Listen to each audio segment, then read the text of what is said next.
नाजरीन अस्सलाम वालेकुम। IND टुडे न्यूज़ में आपका खैर मकदम करते हैं। आइए देखते हैं ये तफसीलात।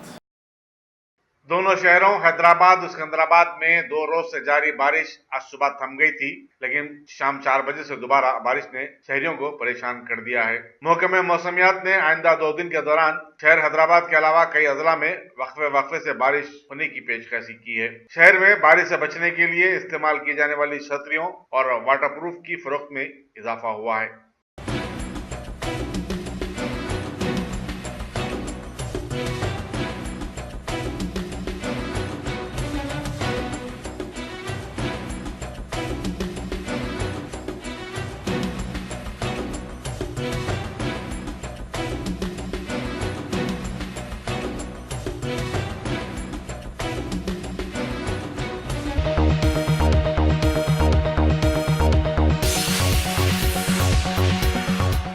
अगर आपने हमारे चैनल को सब्सक्राइब नहीं किया है तो आपको यहाँ सब्सक्राइब बटन दिख रहा है, उसे क्लिक करिए और सब्सक्राइब कीजिए और साथ ही साथ बेल आइकॉन को भी क्लिक करिएगा, जिससे कि आपको ताज़ा अपडेट मिलते रहें।